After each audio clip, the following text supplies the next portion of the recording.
Ladies and gentlemen, hey, hi, how you doing? Welcome back to the channel. Season 1 and Season 2 so far in Warzone have been pretty interesting when it comes to the meta, mainly because we've had a ton of pretty dominant weapons. Of course, the DMR and the Type 63 meta was, well, brutal, to say the least.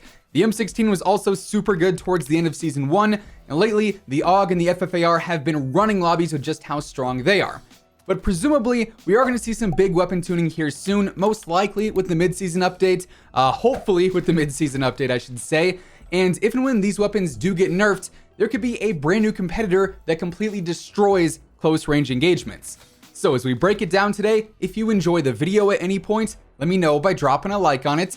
Let's shoot for 4,000 likes on this one. And of course, if you haven't already subscribed, I am always covering everything going on in COD, news, intel, loadout info, you name it. So feel free to subscribe with your notifications turned on.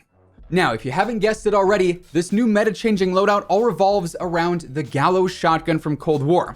Yeah, the shotgun meta could be returning. Honestly, I'm not really a huge fan of shotguns, more so in multiplayer, but really, ever since the doof meta with the Dragon's Breath R9O was a thing, shotguns in Warzone really haven't been my thing either.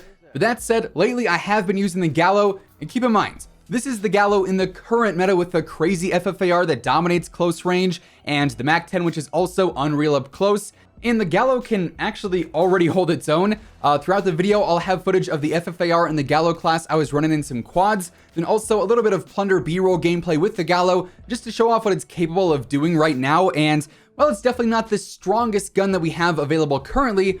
When the time comes and the FFAR is nerfed, and the MAC-10 is probably nerfed some too, the close range meta is about to be shaken up quite a bit. A lot of different things are going to be used as secondaries on certain loadouts. And I think the Gallo is going to end up being one of the best options if it doesn't receive any weapon tuning with the rest of the really good weapons that we've got right now. Now, I'm sure the question quite a few of you have here is, well, Zach, why the Gallo? And honestly, I had the exact same question before I started using it. I saw some streamers start to run it in their loadouts. I was seeing Twitter clips all over the place of people just finessing squads with it. So naturally, I had to give it a go, right? And I'm gonna be real with you guys. After a few games of getting used to it, I don't think I've ever felt more confident pushing things like the red or green apartment buildings, pushing the blue port buildings, really any of those multi-story areas that have like the hard one-way pushes where you don't have a zippy to run up or anything like that. I'm just a lot more confident running upstairs or into those hallways when I have the Gallo out over something like the FFAR or even the MAC-10. And there's a few reasons for that. For one, I'm not constantly ADSing with the Gallo. You don't necessarily have to like you would with the FFAR or the MAC-10 or most other rifles or SMGs or other weapons. There is one downside to that if you are using controller, which we'll talk about here in just a moment. But because you're not already ADSing, you don't end up losing aim assist on controller around the staircases and all the awkward corners and doors like you normally would. Then you don't always have to worry about bringing up the sights in the gunfight either, so naturally you are a bit faster to land those shots there depending on your reaction time. And obviously, close range fights like that are what the Gallo and weapons like it are made for. If a shotgun wasn't good at close range, then it really wouldn't have much of a purpose whatsoever. Unless we're talking about the 725 for Modern Warfare multiplayer. Yeah, if you know, you know. But the Gallo is incredibly good for rushing and pushing close range fights. That's the first huge pro that I think it has. Now, the next reason that I've been loving it is the mobility. You can absolutely fly with this thing in your hands, even if you're just using it for like rotations. Say you're running from the gas station outside a superstore over to the storage area or over to the airport area and you don't have a car. Obviously, that's a pretty wide open push. It's a lot of open field, not much cover. You don't want to spend too much time in that area at all. It's all good though, because if you run with that Gallo out and you're slide canceling and you're stringing some jump slides in there, you're gonna be flying. You know, the movement speed with this thing is wild, and you can actually make it even better than what I run on it if you really want to with certain attachments. But between the cracked movement and just how good the Gallo is for pushing those close range fights, I could easily see this being the most popular secondary here in the near future. Now, that said, there are some things to take into consideration while using this that adds sort of that skill gap into the mix, you could say. Obviously, it's a shotgun. You are only able to use this thing at those incredibly close ranges. The range here is very limited, so it's a very niche weapon in that sense. While the FFAR and the MAC-10 do dominate close range right now, the MAC-10 is also usable at like 30 to 40 meters. You're still going to be able to land some shots and put some damage onto the enemies. The FFAR has great range if you can control the recoil, so for versatility, the Gallo 10 out of 10 times is going to lose that battle, but where it shines it shines, right? Then, as I alluded to earlier, there's also one downside with the Gallo on controller, and that is if you are using automatic or auto tac sprints, that can really mess up your hipfire game. Of course, you're probably hipfiring quite a bit with a shotty, and if you have auto tac sprint on, the second you go to press forward on your controller, you're gonna lose that hipfire ability, and you're basically resetting your sprint to fire time there, so that's something you really gotta pay attention to.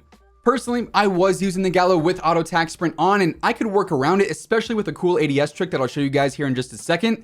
But it is something you need to be mindful of and actively work to avoid running into. You can still strafe left to right, right to left, you'll be good. But do keep in mind you are kind of working against yourself in certain fights if auto tac sprint is a big part of your gameplay. But like I said, one thing that I found that really helps counter that is ADS spamming. Basically with this, you can get some insane ADS movement while ADSing if you just continuously spam left trigger again and again and again, or right mouse again and again and again. You end up moving faster than just a normal walk speed, and you also have the ability to fire immediately. So this is actually a great technique for pushing buildings or those close range fights where you want to be able to get into the action on a second's notice and still be able to have decent movement at the same time. You can do this on controller or mouse and keyboard if you wanted to, but especially on controller, this ADS spam movement is actually, I would say, elite for being able to maneuver without running into that auto tac sprint situation where you're resetting your sprint to fire time and time again. So all that out of the way now, let's talk the attachments. There are a few different routes you can take here, but after trying out a handful of different setups, my personal favorite Gallo loadout consists of the agency choke to 1, keep me off the minimap, then 2, to increase the range and velocity a bit. Then I've got the reinforced heavy barrel. You guys already know Jay is on top of the barrel testing, and this is what he recommends for the Gallo. I'm not going to go against that. It feels good to me. Then for the laser, this is where I was kind of back and forth. I ultimately went with the Ember sighting point for better range and better hipfire accuracy.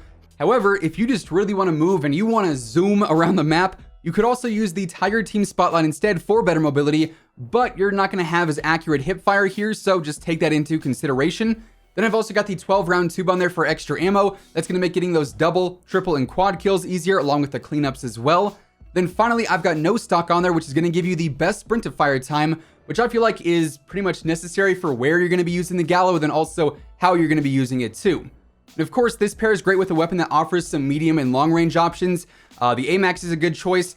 Currently, the AUG and the FFAR could also work. Before that close range dominance, especially if weapons like the FFAR and the MAC-10 do get nerfed, the Gallo is going to be a strong contender for best in the game.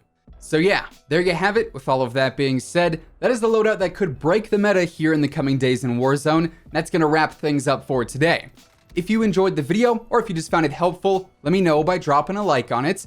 And of course, if you're new here and you want to stay up to date with the latest Call of Duty news, updates, loadouts, tips, and pretty much everything else in between, feel free to subscribe with your notifications turned on. That way you'll always know whenever I upload a new video. As always, if you want to check out any of my partners, be sure to use code WhosImmortal for a discount on all Scuff, G Fuel, and Control Freak products. The links for all those can be found down in the description below.